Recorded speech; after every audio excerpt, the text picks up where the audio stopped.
Hello बच्चों, आज हमारे हिंदी व्याकरण की क्लास है। इस क्लास में हम चैप्टर फर्स्ट पढ़ेंगे। पहले सेशन में मैम ने आपको कुछ पढ़ाया था इसके बारे में। मैं एक बार शार्प रिवीजन करवाती हूँ इसका, फिर अगले क्लास में बेस से पढ़ेंगे। तो आइए देखते हैं क्या है। भाषा और व्याकरण। भाषा क्या होती है? मुंह से निकलने वाले ध्वनियों को बोलकर या लिखकर विचारों का आदान प्रदान करना भाषा है। भाषा एक साधन है अपने जो भी हमारे मन के विचार होते हैं, हमारे मुंह में जो कुछ भी होता है बोलने के लिए, जो कुछ भी हम अपने मन की बात किसी को बोलते हैं, समझाते हैं, तो जिस साधन का हम उपयोग करते हैं उसे भाषा बोलते हैं। जैसे देखिए, बोलकर और लिखकर। यहाँ पे दो ही भाषा बताया गया है आपको। वैसे तो तीन भाषा होती है, भाषा के प्रकार तीन होते हैं। यहाँ पे आपको दो पढ़ना है अभी, कथित भाषा और लिखित भाषा। बोली जाने वाली भाषा को कथित या मौखिक भाषा कहते हैं। जो भाषा को हम बोलकर व्यक्त करते हैं उसे कथित या मौखिक भाषा कहते हैं, और जिस भाषा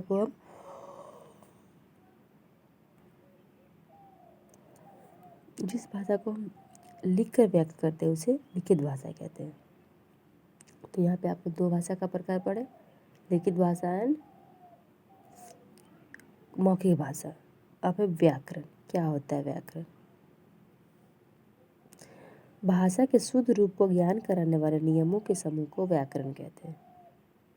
शुद्ध रूप से सही तरीके से हम भाषा का उपयोग करते हैं, जिसका कोई मतलब निकलता है, शब्द का, उस सेंटेंस का कोई मतलब निकलता है, उसे व्याकरण कहते हैं। तो व्याकरण हमें शुद्ध शुद्ध बोलना, शुद्ध शुद्ध पढ़ना एवं शुद्ध शुद्ध लिखना सिखाती है। यहाँ पे कुछ एग्जाम्पल दिए हुए हैं।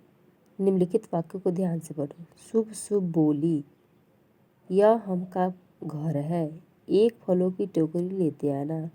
तो यहाँ पे जो दिया हुआ है, इसमें सेंटेंस में आप बोलोगे तो आपको लगेगा कुछ ना कुछ गलत दिया हुआ है, कुछ ना कुछ गलत तरीके से बोला जा रहा है। तो इसी तरीके को सुधारने के लिए सही तरीके से जो बोला जाता है या फिर लिखा जाता है उसे ही व्याकरण कहते हैं। जैसे देखिए, उपरोक्त तीनों वाक्य अशुद्ध है। कहाँ क्या अशुद्धि है? पहले वाक्य में शुभ का अक्षर या जो शुभ शुभ है ना, इसमें ये वो वाली स नहीं है, यहाँ पे ये वाली स आएगी। ये देखिए ना, शुभ शुभ। दूसरा वाक्य, ये हमका घर है। ये कोई मतलब नहीं निकलता है सेंटेंस का, ये हमका घर, ये मेरा घर होता है ना, या फिर ये हमारा घर है। दूसरे वाक्य में हमका के स्थान पर हमारा शब्द का प्रयोग होगा, तभी वाक्य बनेगा। फिर क्या बनेगा? यह हमारा घर है।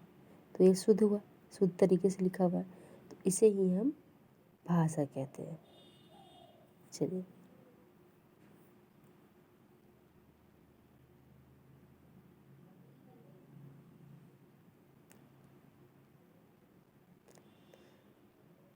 अब होता है व्याकरण को तीन भागों में बांटा हुआ, वर्ण विचार, शब्द विचार और वाक्य विचार। क्या क्या है? तीन भागों में बांटा हुआ, वर्ण विचार, शब्द विचार, वाक्य विचार। व्याकरण के जिस हिस्से में वर्णों को शुद्ध बोलने तथा लिखने का ज्ञान करवाया जाता है उसे वर्ण विचार कहते हैं। वर्ण विचार में वर्ण जो होता है, अ आ इ उ के क ख ग घ, ये सब जो वर्ण है उसको शुद्ध शुद्ध लिखना सिखलाती है हमें, उसे वर्ण विचार कहते हैं। व्याकरण के जिस अंग में शब्दों को शुद्ध बोलने, लिखने तथा उनके सही प्रयोग का ज्ञान करवाया जाता है उसे शब्द विचार कहते हैं। शब्द विचार में शब्द को सही सही लिखना होता है, सही सही लिखना, सही सही बोलना और उसका सही सही उपयोग करना शब्द विचार कहलाता है। अब है वाक्य विचार। वाक्य के जिस भाग में शब्दों को सही क्रम तथा उनके सही मेल का ज्ञान करवाया जाता है उसे वाक्य विचार कहते हैं। वाक्य विचार में जो भी वाक्य होता है, एक पूरी लाइन होती है, उसको सही सही तरीके से लिखना, समझना और प्रयोग करना ही वाक्य विचार कहलाते हैं। यहाँ पे देखिए, वर्ण और शब्द के ज्ञान हो जाने से ही काम नहीं चल सकता, जब तक कि वाक्य को वास्तविक ज्ञान हो जाए। यह वाक्य देखिए, यहाँ पे देखिए दिया हुआ है, एक वाक्य दिया हुआ है लेकिन आपको समझ में नहीं है कहना क्या चाह रहा है। भारत दिल्ली है राजधानी की। भारत दिल्ली है राजधानी की। यहाँ पे सब अलग अलग शब्द तो है, अलग अलग शब्द है, लेकिन तरीका सही नहीं है लिखने का, और इसके लिए हमारा कोई मीनिंग नहीं निकल रहा है सेंटेंस का। लेकिन नीचे वाले में देखिए, भारत की राजधानी दिल्ली है। इसी लाइन को, ये जो दिया हुआ था, इसको उलट पलट करके लिखने पे सही तरीके से, क्रमबद्ध तरीके से लिखने के बाद हमें एक सही लाइन मिलती है, एक सेंटेंस मिलता है, एक वाक्य मिलता है जिसका एक सही मीनिंग निकल के आ रहा है कि भारत की राजधानी दिल्ली है। लेकिन पहले बारे में कुछ था, सारा सेंटेंस, सारा वर्ड वही है, लेकिन लिखने का तरीका सही नहीं है, तो कोई मीनिंग नहीं निकल रहा है। तो यही उपयोग होता है व्याकरण का,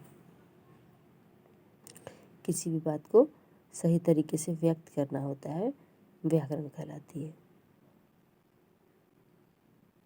अब यहाँ पे भाषा के बारे में कुछ दिया हुआ है कि हमारे देश में जितने स्टेट है, जितने राज्य है, उसके अपनी अपनी भाषा है, उनकी भाषाओं के बारे में,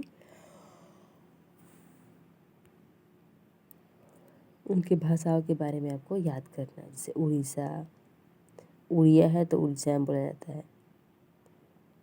केरल, महाराष्ट्र, पंजाब, कन्नड़, बंगला, मराठी, तो सब अलग अलग दिया हुआ है, उसको आपको मिलाना है कि किस देश की भाषा, किस राज्य की भाषा कहाँ बोली जाती है। ठीक है, आज के लिए इतना ही। Take care, thank you, bye bye.